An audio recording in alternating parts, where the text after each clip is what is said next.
K Shailaja, ഈ വിധിയെ താങ്കൾ എങ്ങനെയാണ് വിലയിരുത്തുന്നത്? കാരണം കഠിന ശിക്ഷയാണ്, 40 വർഷം 2 വകുപ്പുകളിലായി ചുമത്തപ്പെട്ടിട്ടുണ്ട്.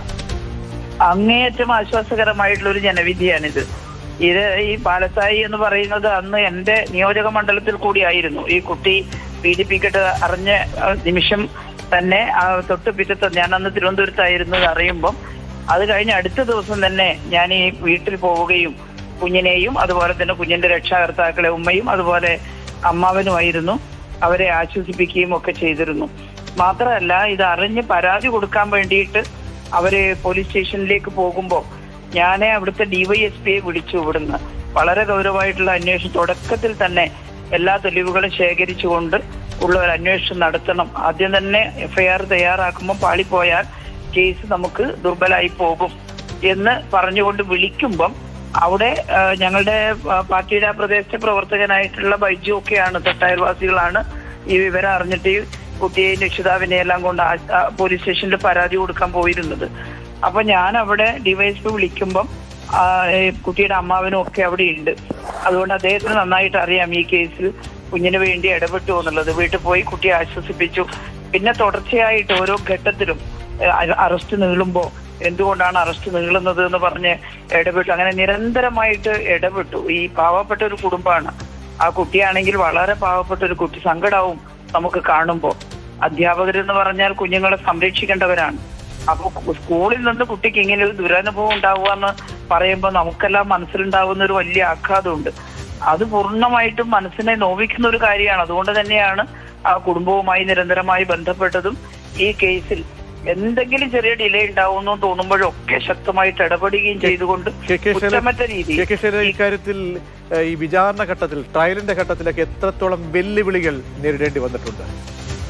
വലിയ വെല്ലുവിളികളാണ്. കാരണം അതിലെന്താന്ന് വെച്ചാൽ ഇതില് ഒരു പ്രതി BJPയുടെ പ്രവർത്തകനാണ്. അതിന്റെ ഭാഗമായിട്ട് സ്വാഭാവികമായിട്ടും അവരുടെ ഭാഗത്തു നിന്നുള്ള ഇടപെടലുകൾ ഉണ്ടാവാം. അതുപോലെ തന്നെ ഈ പ്രതിക്ക് എതിരാണെന്ന് വരുത്തി തീർത്തുകൊണ്ട് ആ പ്രദേശത്തുള്ള, എനിക്ക് തോന്നുന്നു, എനിക്ക് പിന്നെ ചില നെഗറ്റീവ് കമന്റുകൾ എന്റെ പേജിൽ വളരെ മോശമായിട്ട്, പിന്നെ ഞാൻ ഈ BJP പ്രവർത്തകനെ സഹായിച്ചു MLA എന്നല്ല, അത് ഒരുമാതിരി ധാരണയുള്ള ആളു അങ്ങനെ പറയില്ലല്ലോ. പക്ഷെ ആ പ്രദേശത്ത് നിന്നുള്ള വൃത്തികെട്ട ചിലര്, അത് മുസ്ലിം പേരുകളിലുള്ള ആളുകളാണ് കമന്റ് ഇടുന്നത്. അപ്പോ എനിക്കറിയില്ല ആരാണ് ഈ കമന്റ് ഇടുന്നത് എന്നുള്ളത്. അപ്പോ അങ്ങനെ കുറച്ചു പേര്, എല്ലാവരും, എല്ലാ നാട്ടുകാർക്ക് നന്നായിട്ട്, അവിടുത്തെ ഹിന്ദു മുസ്ലിം വിഭാഗത്തിൽപ്പെട്ട എല്ലാവർക്കും നമ്മൾ ആ കേസ് എത്രമാത്രം ഗൗരവമായിട്ട് കൈകാര്യം ചെയ്തിട്ടുണ്ട് എന്നറിയാം. കുട്ടിയുടെ കുടുംബവും കുട്ടിയുടെ അമ്മാവൻ ഇന്നലെ കേസിന്റെ വിധി വന്ന ഉടനെ തന്നെ എന്നെ വിളിച്ചു. അദ്ദേഹം എന്റെ പാർട്ടിക്കാരനൊന്നുമല്ല, പക്ഷെ പറഞ്ഞു, ടീച്ചർ നടത്തിയ ഇടപെടലുകൾക്ക് ഒരുപാട് നന്ദി, ഒരാശ്വാസമുണ്ട് ഈ വിധി വന്നപ്പോ. തീർച്ചയായും കെ ശൈലജ, ഞങ്ങൾക്ക് കേരളത്തിനും അറിയിക്കാനുള്ളത്, അന്ന് ആ സംഭവം നടക്കുമ്പോൾ താങ്കളുടെ ഇടപെടൽ തുടക്കം മുതൽ, സാധാരണ ഈ കേസുകളിൽ നമുക്കറിയാം ഒരുപാട് വെല്ലുവിളികൾ സമാന കേസുകളിൽ ഉണ്ടാകും. സാധാരണ ഒരു രാഷ്ട്രീയമായിട്ടുള്ള ചായ്വില്ലാത്ത കേസുകളിൽ പോലും. അപ്പോൾ എത്രത്തോളം വെല്ലുവിളി ഇവരെ വില്ലിംഗ് ആക്കി കൊണ്ടുവരിക, പ്രബലമായിട്ടുള്ള ആളുകൾ മറുവശത്ത് പ്രതിസ്ഥാനത്ത് ഉണ്ടാകുന്നു. അപ്പോൾ അതിന്റെ വിചാരണ അടക്കം എല്ലാം പൂർത്തീകരിക്കണം. ഒരു തരത്തിൽ പോലും സാക്ഷികളെയോ മറ്റു രീതിയിലൊന്നും സ്വാധീനിക്കപ്പെടാത്ത രീതിയിലടക്കം, കേസ് ദുർബലപ്പെടാത്ത രീതിയിലടക്കം അങ്ങനെ പരിപാലിച്ചു പോകണമായിരുന്നു. അങ്ങനെയൊക്കെ വളരെ കരുതലെടുക്കേണ്ടി വന്നു അല്ലേ? തീർച്ചയായിട്ടും വളരെ കരുതലെടുക്കേണ്ടതായിട്ട് വന്നു. ഈ ഒരു ഘട്ടത്തിൽ ഈ കുഞ്ഞിനെ തിരിച്ചു മറിച്ചും എല്ലാം ചോദ്യം ചെയ്യുമ്പോൾ ചിലപ്പോ തീയതിയും സമയവും എല്ലാം ഈ ചെറിയ മോളല്ലേ മാറിപ്പോകാൻ ഇടയുണ്ട്. മജിസ്ട്രേറ്റിന്റെ മുമ്പാകെ കൊടുത്ത മൊഴിയിൽ കുട്ടി വ്യക്തമായിട്ട് പറഞ്ഞിട്ടുണ്ട്. എന്നാൽ അതിലുള്ള ചില പഴുതുകളടക്കം ചൂണ്ടിക്കാണിച്ചുകൊണ്ട് മൊഴിയിൽ വ്യത്യാസമുണ്ടെന്നൊക്കെ പറയാൻ ചിലർ ശ്രമിച്ചിരുന്നു. പക്ഷെ അന്ന് ഞങ്ങളെല്ലാം, പ്രത്യേകിച്ച് ഞാൻ അവിടുത്തെ MLA എന്നുള്ളത്, ഞാൻ മന്ത്രിയും കൂടിയായിരുന്നു ആ സമയത്ത്, ശിശുക്ഷേമ വകുപ്പ് മന്ത്രിയാണ്. അപ്പൊ എനിക്കൊരു ഉത്തരവാദിത്വമുണ്ട്. അതുകൊണ്ട് തന്നെ ഈ അങ്ങനെയെല്ലാം വരുന്നു എന്നുള്ള ഘട്ടത്തിൽ കുട്ടിയുടെ മൊഴിയാണ് വിശ്വസനീയം. ആ മൊഴിയിലെ ചെറിയ സമയ വ്യത്യാസം ഒന്നും ഒരു പ്രശ്നമേ അല്ല. അത് കോടതിയും അത് പ്രശ്നമാക്കില്ല. കാരണം ചെറിയ കുട്ടിയാണ്, ചോദിക്കുമ്പോൾ സമയമൊക്കെ കൃത്യമായി ഓർത്ത് പറയാനൊന്നും കുട്ടികൾക്ക് കഴിഞ്ഞു എന്ന് വരില്ല. പക്ഷെ എന്നെ ഇന്നയാൾ ദ്രോഹിച്ചു എന്ന് കുട്ടി വ്യക്തമായിട്ട് പറയുമ്പോൾ അത് തന്നെയാണ് ഏറ്റവും വലിയ മൊഴി. അതാണ് പിന്നെ ഇതായിട്ട് വരേണ്ടത് എന്ന് നമ്മളെല്ലാം ചൂണ്ടിക്കാണിച്ചു. നമുക്ക് ഒരാളെയും കുറ്റം ചെയ്യാത്തവരൊന്നും ശിക്ഷിക്കണമെന്നില്ല. പക്ഷെ കുട്ടി വ്യക്തമായിട്ട് പറയുന്നു, ഈ മാഷാണ് എന്നെ ദ്രോഹിച്ചത് എന്നുള്ളത്.